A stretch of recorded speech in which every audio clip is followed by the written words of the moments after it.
Om Namo Bhagavate Vasudevaya. Om Namo Bhagavate Vasudevaya. Om Namo Bhagavate Vasudevaya.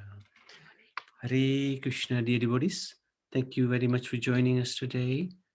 Wanted to seek your good wishes and your blessings so that we can share something about this great Acharya, Madhvacharya.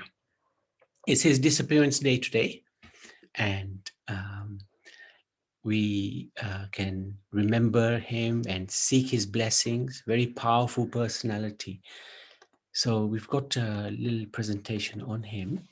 In fact, what we thought we could do is just have a look at the timeline of the appearance of the lordships as Krishna, Chaitanya as well, and the main acharyas of the four sampradayas. There's four authorized sampradayas in Kali Yuga. So just want to have a look at these timelines. So Lord Krishna, he left this world over 5,000 years ago. Lord Buddha came 2,500 years ago. And then 1,000 years later, Sakaracharya came, so 500 AD. So that's about 1,500 years back. And then the first of the Swamis, the Acharyas came. Vishnu Swami, who is head of the Rudra Sampradaya. He came very close after Shankaracharya. Ramanujacharya came 400 years later. Sri Sampradaya. And then the four Kumaras, Nimbakacharya. And then Madhvacharya, the Brahma Sampradaya. He came, the latest one to come, 1200 AD. So about 800 years ago. And that's our line. That's right. The Brahma, Madhav, and then we add Gaudiya because Lord Chaitanya took initiation in this particular line. So he came 1500 AD. That's right. 15, what was it, 1540s? 1584, wasn't it? 1584. And then, of course, Prabhupada, 1896. So this gives a little idea of the chronology of the four sampradayas in relation to the Lord. And Chaitanya Mahaprabhu, he took instructions from actually all the four sampradayas. He took initiation from Ishwara Puri, who was a disciple of Madhavendra Puri, and they are regarded to be part of the Brahma Madhav Gaudiya Sampradaya, which is a sampradaya we belong to. Very fortunate to be in that situation. All these four are authorized, but of course we would reckon that the Brahma Madhav Gaudiya Sampradaya is the best. Why? Because, well, Chaitanya Mahaprabhu is in his lineage, so we're a little biased. So there's some differences between them. I'm not going to go into these in any particular detail. Maybe the deities, yeah. Rudra Sampradaya, they've worshipped Krishna and Nrsimha. Four Kumaras, the Nimbakacharya Sampradaya, Krishna's form. And they're quite similar to the Gaudiya Vaishnavas. So this is probably the closest, I think. Sri Sampradaya is very much Vishnu and Ramachandra. Now Brahma Sampradaya, Madhav is actually Vishnu, but Chaitanya Mahaprabhu introduced Krishna, Radha Krishna. And I suppose we can just have a quick look at the philosophies. Yes, Shuddha Advaita, we can talk about that when we look at Vishnu Swami's appearance, maybe later in the year. Purified monism. So it's not quite, don't become one with God, but we are one with God in quality. So we don't actually merge with the Lord. That's purified. Dvaita, four Kumaras was both monism and dualism. So we are one in quality, but different in quantity. So it's very, very similar. Sri Sampradaya, Vishishta, Advaita, specific monism. So we look at that probably tomorrow, I think, isn't it? Ramanujacharya. And Dvaita is different from the Lord, purified dualism. But Chaitanya Mahaprabhu had a different, had added achintya bere bere abete tattva, inconceivable oneness and difference at the same time. This is really a fascinating explanation of how we relate to the Lord. We are one with him, but also at the same time we're different. So it's inconceivable. I suppose we might as well finish off. So what are the different moods? In the Rudra, it's mainly parental, friendship, conjugal, not quite conjugal in the sense that we understand it from the Gaudiya point of view, where the conjugal is very much intimate, very, very intimate, in the line of the Manjaris and the Gopis, Radharani being the topmost Gopi. Kumaras is same, and Shri is servant or parent, mainly servant. And Brahma is only servant, the Madhav Sampradaya, because they believe in Vishnu. Vishnu doesn't even have a father. Whereas Ramachandra in the Sri Sampradaya had a mother and a father. But the Gaudiya is the full 5 relationships with the Lord are manifested in their complete forms. So, very interesting. Okay, so Chaitanya Mahaprabhu, we just mentioned briefly that he took a little bit from everything, every sampradaya. And this is just a little pictorial format of what we just said. So Madhvacharya, as Lord Krishna stresses in the Bhagavad Gita, the essence of all Vedic knowledge is that a person, God is a person, by all the Vedas I am to be known. However, the Buddhist doctrine, when Buddha came, he took away the basis of the Vedas. And it was the voidness was described by at that time as which sidestepped the Vedic knowledge. Then Shankaracharya came and he again re-established the Vedas, and he because the Buddhists had displaced the Vedas completely, but Shankaracharya re-established the authority of the Vedas, but he didn't give knowledge about the Supreme Lord as a person. He basically talked about him as impersonal, unmanifested form, the all-pervasive spiritual reality, and ultimately being impersonal. But then Madhvacharya and the other Krishna conscious spiritual masters like Ramanujacharya, they came and they defeated this impersonalist view and established the absolute truth of Krishna as the personality, supreme personality of Godhead. Very important. Madhvacharya appeared with a mission to fight and defeat Shankaracharya's Mayavadi philosophy, the impersonal philosophy. After Shankaracharya, who had previously toured Bharat spreading impersonalism, Madhvacharya also traveled the length and breadth of Bharat, preaching personal theism and devotion to Vishnu. So of the 4 sampradayas, Madhvacharya was very prominent in terms of covering the whole of Bharat. He was very powerful, strong Acharya. His birth was 1239 until 1310 in a place near Udupi, Pajaka Kshetra, Karnataka. And Udupi is a center of learning, center of the Madhvacharya's, what do they call them? Mutts. Yeah, that's right.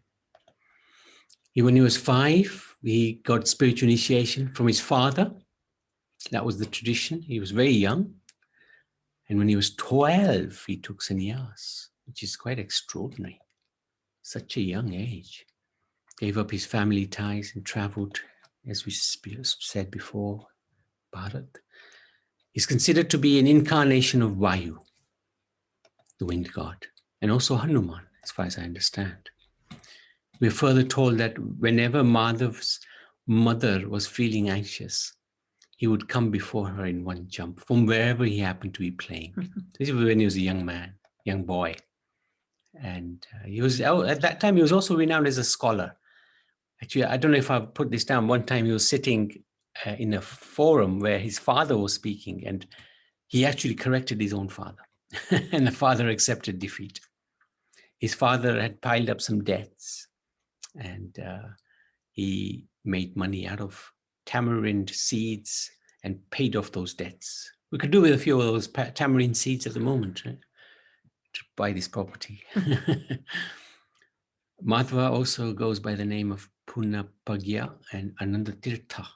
He had an unusually strong physique and extraordinary intellectual power.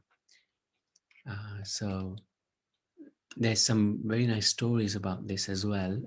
When one time a demon named Maniman lived in the form of a snake, and Madhava just killed him with the big toe of his left foot.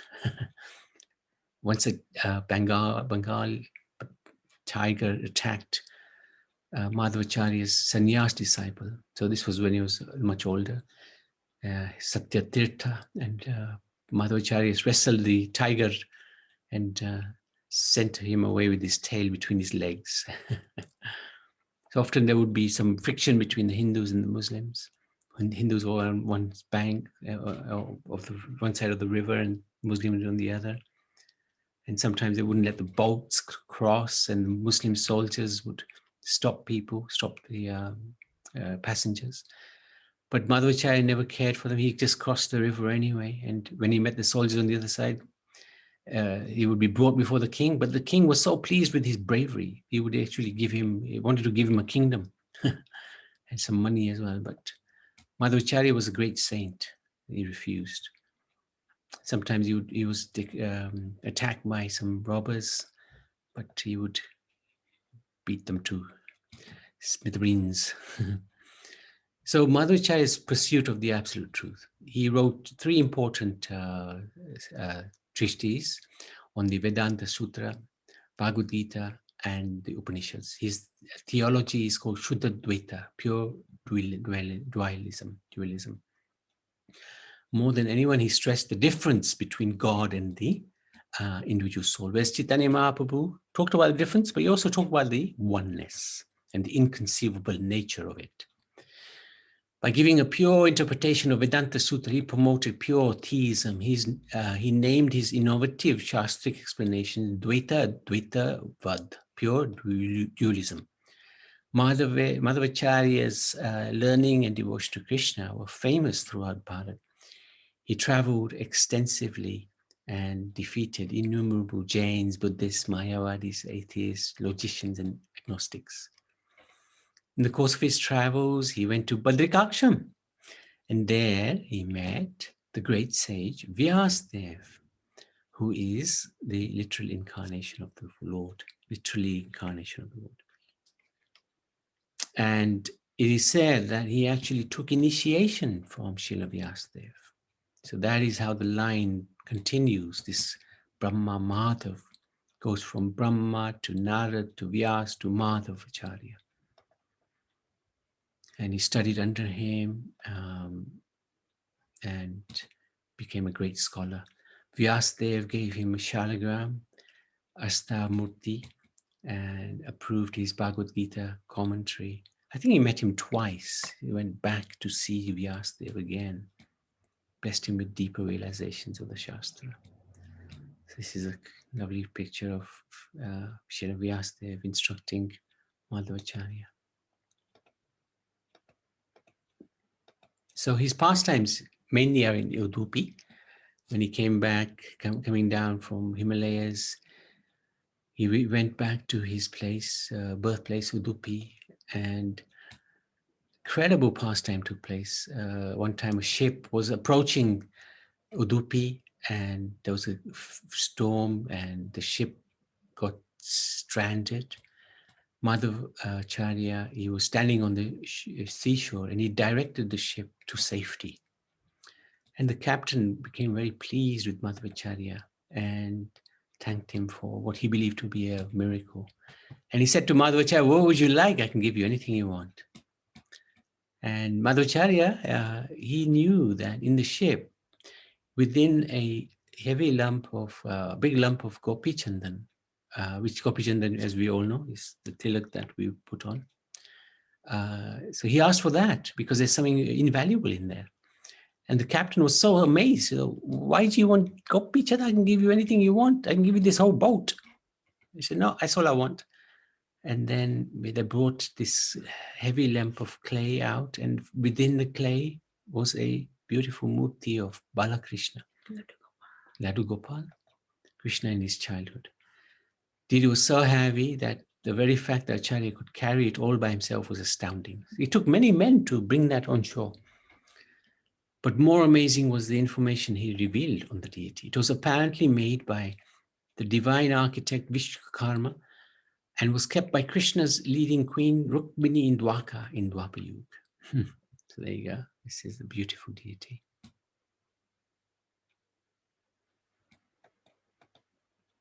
And when Dwaka was submerged in the sea at the end of Krishna's time, the deity was lost.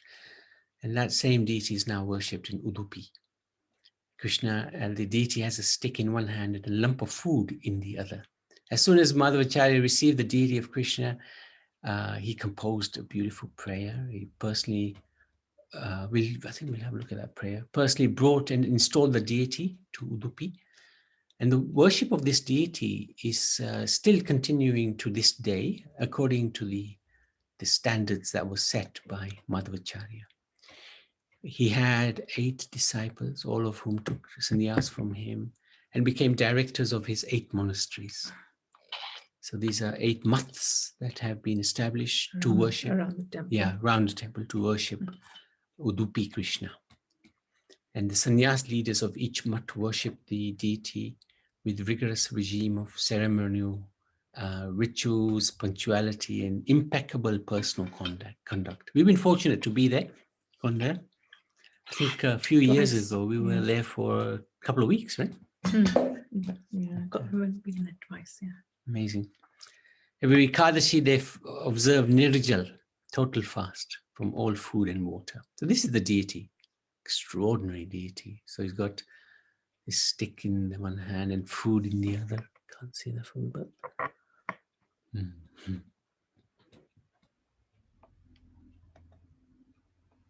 A closer look. And this is the temple itself. And all the other mutts are all around. And they're very austere, very nice ashrams where the brahmacharis live, the sannyasis. And this is a kund. This, I think you go through here, isn't it? So, into the temple. Because the temple's there. Yeah, temple is there. So what are his teachings? Shri Krishna alone is a supreme absolute truth, one without a second. He is also the object of knowledge of all the Vedas. The universe is real, Satya. The Mayavadis claim that this universe is false, Maya is false, but actually Maya is real. It's illusion because we are identifying with it. So the universe is real. But it's just temporary. It doesn't last forever. It manifests and unmanifests. That doesn't make it false. The difference between Ishwar, God, Jiva, the soul, and matter are real. Jiva souls are by nature the servants of the Supreme Lord. There are 2 categories of Atmas like us, liberated and those who are illusioned. And liberation or moksha means attaining the lotus feet of Sri Krishna, entering an eternal relationship of service to the Lord. If devotees remember that, his mood was that of servant. Pure devotional service to Krishna is the only way to attain this liberation. And the truth may be known by pratyaksha, direct perception, anuman, inference or logic, shabda, spiritual sound or Vedic knowledge, authority. And you notice he doesn't say that there's any similarity between the jivas and the Supreme Lord. And this is where Chaitanya Mahaprabhu extended this theory to Achintya Bede Tattva. Prabhupada's comments on Madhvacharya. Srila Madhvacharya is the original Acharya for those who belong to the Madhav Gaudiya Sampradaya, which is in the Srimad Bhagavatam, 6th canto. This Madhav Gaudiya Sampradaya is also known as the Brahma Sampradaya because the disciplic succession originally began from Brahma. Brahma instructed the sage Narad, Narad instructed Vyasadev, and Vyasadev instructed Madhav Muni or Madhvacharya, which is in the Krishna book. Among the 4 Vaishnava Acharyas, who are all accepted by the Gaudiya Vaishnavas, Sri Ramanuja Acharya appeared in the southern part of Andhra Pradesh at Mahabhutapuri. Sri Madhavacharya appeared at Panjakam near Vimanagari in the district of Mangalore. Sri Vishnu Swami appeared at Pandya, and Sri Nimbaka appeared at Mungera Patana in the extreme south. Sri Chaitanya Mahaprabhu accepted the chain of disciplic succession from Madhav Acharya, but the Vaishnavas in his line do not accept the Tattva Vadis, who also claim to belong to the Madhav Sampradaya. To distinguish themselves clearly from the Tattva Vadi branch of Madhav's descendants, the Vaishnavas of Bengal prefer to call themselves Gaudiya Vaishnavas. Sri Madhav Acharya is also known as Sri Gauda Punananda, and therefore the name Madhav Gaudiya Sampradaya is quite suitable for the disciplic succession of the Gaudiya Vaishnavas. Spiritual Master Om Vishnupad Srimad Bhakti Siddhanta Saraswati Goswami Maharaj accepted initiation in Madhav Gaudiya Sampradaya. This is from the Chaitamrit Adi Leela. So the Gaudiya Vaishnava Sampradaya originates from Madhava. Chaitanya Mahaprabhu and his followers thoroughly studied Madhava's works before compiling their philosophy. And especially there was one devotee, Baladev Vidyabhushan. I think I might mention him later. For the Sat Sandarbhas, Jiva Goswami drew heavily from Madhava's writings, and he found the Gaudiya philosophy of Achintya Bere Bere Tattva in Madhava's Bhagavad Parya. Interesting. Chaitanya Mahaprabhu himself visited Udupi, the seat of Madhava's sect, and the Lord introduced Harinam Sankirtan into that sect. In the Brahmaya Ratnavali, Baladev Vidyabhushan, he's the one, summarized the 9 principles common to both Chaitanya's and Madhav's teachings. So those are the 9 that we talked about. In the Vaishnava Siddhantamala, Bhaktivinoda Thakur says, Chaitanya Mahaprabhu ordered all Gaudiya Vaishnavas to carefully observe the 9 instructions of truth given by Madhvacharya through our Guru Parampara. So Madhvacharya, it said that he serves as Madhavi Gopi in Radha Govind's eternal Mandavan pleasure pastime. He passed from this material world at the age of 80 while writing a commentary on Aitariya Upanishad. So just have a very quick look at what did Mahaprabhu take from each of the sampradayas. So from Ramanujacharya, he took unalloyed devotional service, free from karma and gyan, and service to devotees, Vaishnava Seva. From Madhvacharyas, he took this complete defeat of Mayavad philosophy, worship of Krishna deities. It's because of Udupi Krishna. Rudra Sampradaya, that's Vishnu Swami, total dependence of Krishna's path of spontaneous devotion. And from the 4 Kumara Sampradaya, to exclusive shelter of Radharani. This is interesting. So Nimbakacharya's Sampradaya do look at the relationship between Radha and Krishna, but it's not in, it's wedded relationship as opposed to unwedded. And the exalted love of gopis for Krishna. So this is the Guru Parampara which we're saying, Krishna to Brahma, to Narada, to Vyas, to Madhvacharya. And then so many others. And then, yeah, that's right. Good. Madhavendra Puri, very prominent guru, whose disciples Ishwapuri, whose disciples Chaitanya, and then down the parampara, Rupa, Raghunath, Krishna, that's Krishna's Kaviraj, Narottam Das, Vishwanath Chakravarti Thakur, Baladev Vidyabhushan, and Jagannath Das Babaji. So there was a gap here. It wasn't a physical initiation between them. But this parampara is one based on shiksha. So it's important to understand that. It's not based on necessarily on diksha. Although we now stress diksha, but actually shiksha is the basis of this sampradaya. So, and that was established by Bhaktisiddhanta Saraswati Thakur. Quite controversial, but very powerful. Because if we base everything on diksha, you're almost basing it like on a bodily platform, potentially. Just like the Brahmin, I'm a Brahmin because I was born in a Brahmin family.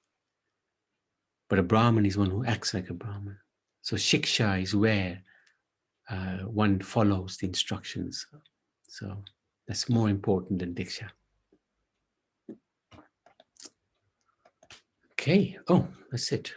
Okay. That's any comments, any questions, anything that you've heard about Madhvacharya which you'd like to share, or anything that was not clear that you'd like to ask something on?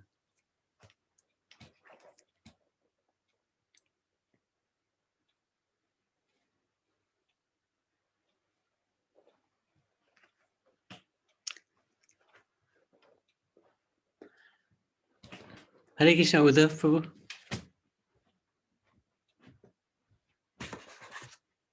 Krishna Prabhuji. How are you doing?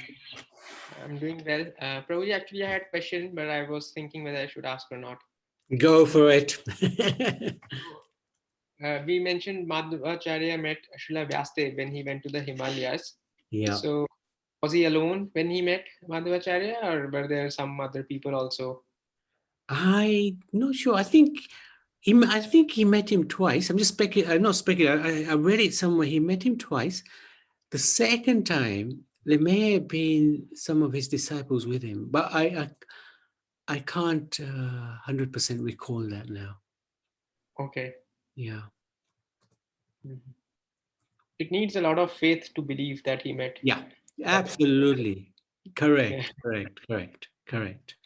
It does. And you have to have that leap of faith. That's correct. That is correct. We can only accept the word of the Acharya that he met him. But of course, the proof is in the pudding. If you see his teachings, if you see his scholarship and his life and the principles he led his life with, they're completely in tune with the Bhagavad, Right. So that sort of helps underline that there's that strong connection between Madhvacharya and Vyasadeva. Right. I think that's what is key in many ways. Sure. Yes, Prabhuji. It's like we were saying, that there was no connection between Jagannath Das Babaji and Baladev Vidyabhushan. They didn't meet. So, you could, how can that sampradaya continue? It's on the line of basically of shiksha. That's how Bhaktisiddhanta Saraswati, made it flow. So they took shiksha using the books? Must have shiksha through the books. Through the books, yeah. But it's quite controversial. It's quite controversial. But again, the proof is in the pudding, right? Because if you look at the teachings of Bhaktisiddhanta Saraswati, and then Prabhupada, of course, who's given us so much, it's in line, isn't it? It's in line with the Bhagavad philosophy, the Chaitanya Charitamrita. So even if there is some anomaly, thank you, Krishna will fix it. He's got the power to fix anything. So why not? Yeah. Thank you, Prabhuji. No, thank you. Thank you for. It's so nice to hear your voice again. So, I don't know. so there is another pastime. Maybe You can bring devotees that know to- it. You can bring it up. Put it in your Email. email. Oh, okay. So just one second. Has anybody any comments or any questions? Otherwise, there is something else we can share. Hare Krishna. Dandavat Prabhu. Ah, Surendra, yes, please go for it. Yes, I have a verse from Madhvacharya. Oh, you always got a verse. Very good. He says, Dwapari Janar Vishnu Pancharatrastu Kevalai Kalotu Nama Matrena Pujate Bhagavan Hari. In the Dwapar Yuga, people should worship Lord Vishnu only by the regulative principles of the Narada Charatra and other such authorized books. In the age of Kali, however, people should simply chant the holy names of the Supreme Personality of Godhead. So this was quoted by Madhvacharya in his commentary on the Mundaka Upanishad. Mhm. So he quoted this verse from the Narayana Samhita. Hare Krishna, Nitai Gaur Hari. Thank you so much. Very good. Very nice. Thank you for quoting that. Just say the English again. Yes, he said, in the Dwapar Yuga, people should worship Lord Vishnu only by the regulative principles of the Narada Charatra and other such authorized books. In the age of Kali, however, people should simply chant the holy names of the Supreme Personality of Godhead. Okay. Thank you. Hare Very Krishna. nice. Hare Krishna. So now, what happened? There is one other pastime. Jayanti reminded me, and I don't know if you can see the screen. Yeah. So this is like the darshan that one can have of the deities. It's really unusual. It's not like an open altar. It's like a closed door, but then there's slits in the door which you can peek through and have darshan of Krishna. So it's really unusual. So it said that the deity actually, that's right. I think, if I'm not mistaken, this is where one of the devotees of the Lord was insulted, and he wasn't allowed access, wasn't it? Yeah, that's why he was insulted, because he was from a lower class. But he was a really nice devotee, and the Lord, he actually turned in order to face this devotee who had been sort of excluded from coming to the temple. The Lord had turned to see him, and because of that, for some reason, they decided to make the darshan like this. Go on, use it. Go on. Okay, so it's said that that devotee composed this famous song which said, "Open the door and allow me to serve you." So Krishna, moved by his devotion, he turned 180 degrees, much to the astonishment of the priests. Soon cracks appeared on the wall, and Kanakadash, which is this devotee who was unable to go and have darshan, could see the murti through them, through the cracks. So it was this wall which later became the present-day window. It's called Kanaka Kindi. So originally the deity was facing east, and then he turned west in order to face Kanakadas. So it's an incredible pastime. Thank you so much. Very good. Okay, so if there's nothing else to share, what we can do is go for the Nishinga Kavach. So I think tomorrow, let's just have a look. Tomorrow is Ramanujacharya's disappearance day, so we'll have a discussion about Ramanujacharya. Oops.